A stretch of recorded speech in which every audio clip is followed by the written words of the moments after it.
This presentation is about blood vessels, and blood vessels are part of our cardiovascular system. We've already looked at the function of the heart and the anatomy of the heart, and now we're going to look at anatomy and physiology of blood vessels.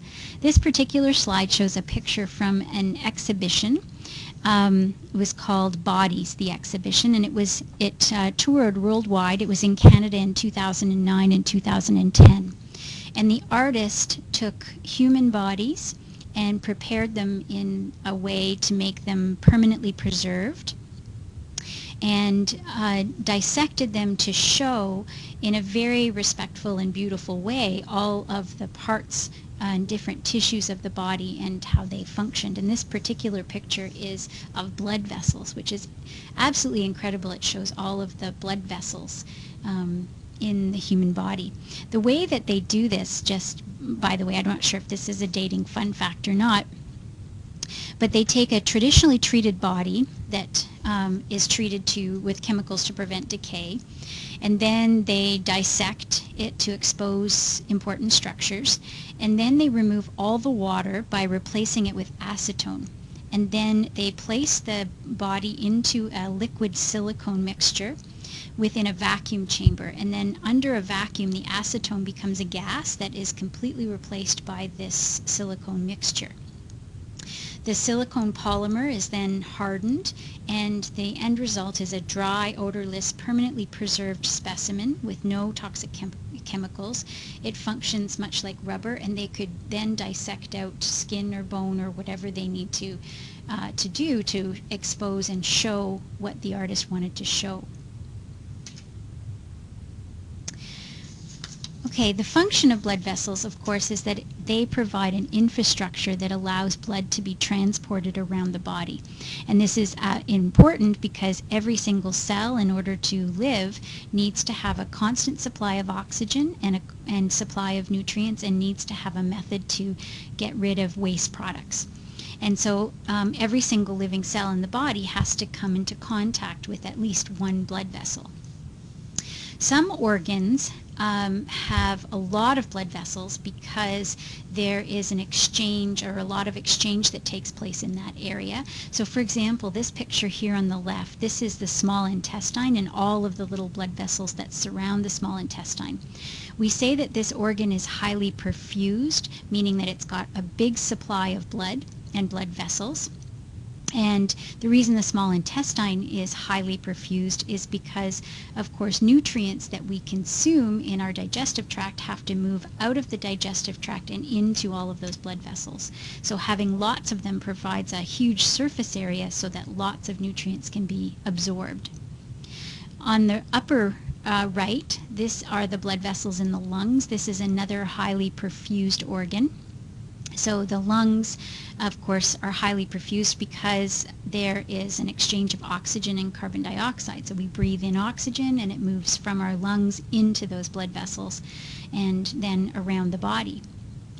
The bottom right is another highly perfused organ. That's the brain. And of course, it's highly perfused because those cells, there's a lot of them, and they require quite a lot of oxygen at a very constant supply in order to function. This is a simplistic diagram of our circulation. Remember that the left side of the heart, which is represented here in red, the left side of the heart carries oxygenated blood that has just come from the lungs and pumps it out to go around to all of the body tissues. The cells then take up that oxygen, get rid of their carbon dioxide, and then the blood flows back towards the right side of the heart, and where the right side of the heart then pumps it back to the lungs to pick up more oxygen, and so on. And so that is our circulation. With regard to blood vessels, remember that it's always arteries that leave the heart, whether they're going to the lungs or whether they're going to the body. So they leave the heart through very, very large arteries. So for example, they leave the left side of the heart via the aorta. And then smaller and smaller arteries branch off these very large arteries until we finally get to our smallest arteries, which we call arterioles. And then these arterioles then branch into our tiniest blood vessels, which are called capillaries. And capillaries, are very important because they are very thin-walled, and that allows oxygen to diffuse out of the blood and into the tissues where cells can use it, and it allows carbon dioxide to move from the tissues through the walls of the blood vessels and into the blood so that we can get rid of it. And the same with nutrients and wastes. So it's always the exchange between the blood and cells always occurs through capillaries.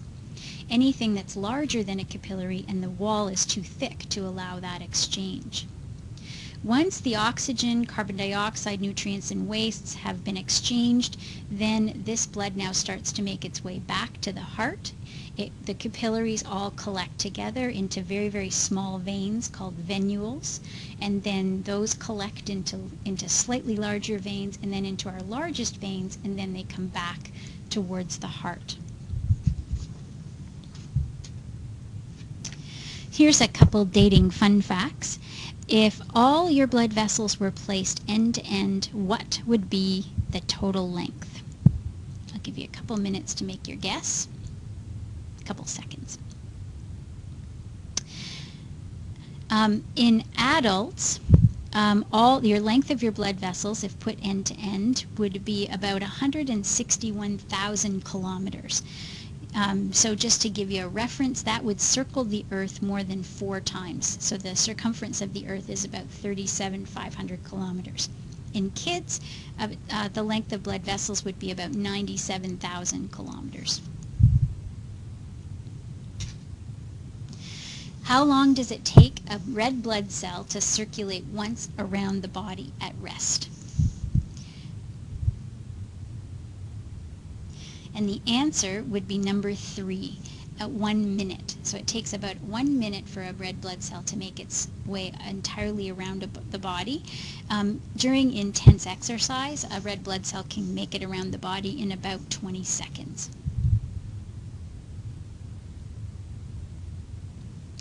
This is a picture of a blood vessel, and blood vessels have 3 layers. They have an inner lining of epithelial tissue that makes the inside lining or the inside of the blood vessel very smooth so that cells don't get stuck in the blood vessels. And then there's a middle layer of smooth muscle. The amount of smooth muscle will vary from vessel to vessel. So vessels that carry blood with a very, very high pressure are going to have a lot of smooth muscle. And if the pressure is lower, then there will be less smooth muscle. And then the outer layer is a protective layer of connective tissue. We can change the diameter of our blood vessels to allow more or less blood to go to a particular organ, and we can do that through our sympathetic nervous system. So sympathetic nerves, these connect to that smooth muscle, and when we increase that activity in that nerve, it causes that muscle to contract, and it makes the blood vessels narrower. And of course, if you make something narrower, it's going to increase the pressure inside that blood vessel. So that's why when, for example, there's a big crash in your basement and you're worried about the psychopathic serial killer that is in your basement, your blood pressure goes up. It's because your sympathetic nervous system gets activated, and that causes a lot of blood vessels, not in every single organ, but in a lot of organs the blood vessels constrict, meaning they get narrower, and overall our blood pressure goes up. One place or one tissue in which our blood vessels actually dilate when we get really charged with our sympathetic nerve activity is in muscle, and that's because we want our muscles to get lots of blood flow at that moment. But overall we end up with an increase in blood pressure. In veins, the pressure is very, very low. So if we think about when the heart contracts, blood exits the heart through arteries with a very high pressure. But by the time that it works its way all the way down to, let's say, our toes and is making its way back up towards the heart, pressure is gradually decreasing through that system. So the blood pressure in veins in our body is very, very low.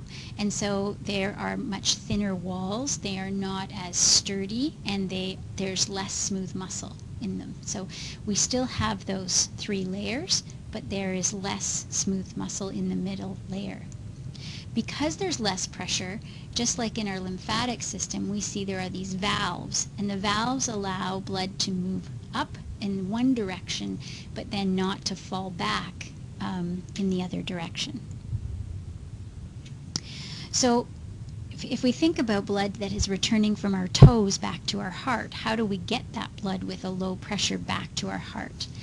And there's a few different strategies that our body has. For one, veins have a very large diameter compared to arteries, and so blood flows very easily through these vessels. And the other is they have these valves that prevent the backflow of blood. This is a Doppler showing the valves in this vein. This happens to be the jugular vein, which is the big one in your neck. And we can see that blood can flow through one way but cannot come back in that valve. The third way, just like our lymphatic system, is that when we contract our muscles, we squish the veins, and that squishes blood back up again towards our heart. We call that our skeletal muscle pump. And pump is in quotation marks because it's not really a pump, it's just the actions of our muscles. And this is why if you are sitting at your desk wiggling your legs around rather than sitting still, you actually have better, your brain functions better. You have better blood flow to your brain because you've got better venous return back to your heart. We also have, just like our lymphatic system, our respiratory pump. And our respiratory pump is, again, not really a pump, but it's just by breathing in and out, we change the pressure in our chest cavity. And when we change the pressure in our chest cavity, we can literally suck blood back into those big vessels. And that helps move blood again back towards the heart. One issue that can happen with veins is called varicose veins, and this is a problem with the valves inside the veins. So if the valves in veins become very weak, then blood starts to backflow through them, and then it puts pressure on the next valve in the system.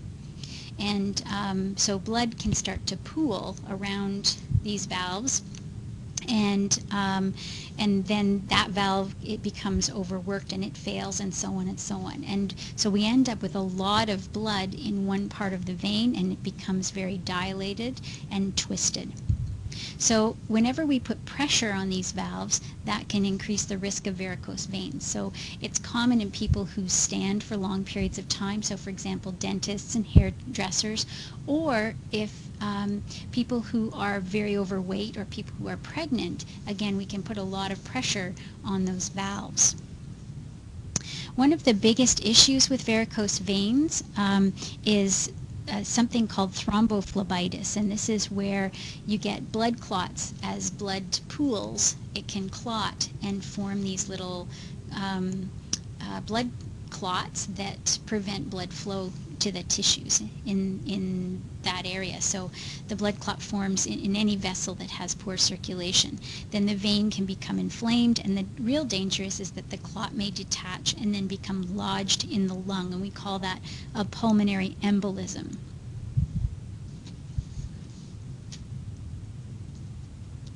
Our smallest vessels are called capillaries, and again, the walls are very, very thin. They're only one epithelial cell thick, and that allows this exchange between the blood and tissues, so that oxygen can move into the tissues and carbon dioxide can move back into the blood, nutrients move into the tissues, and wastes move back into the blood. These little capillaries, these tiny blood vessels, form almost like a little meshwork all among the cells. So it looks like almost like a little net. Here are some beautiful pictures of capillaries. So we can see here, these are red blood cells that are in this very, very thin-walled blood vessel.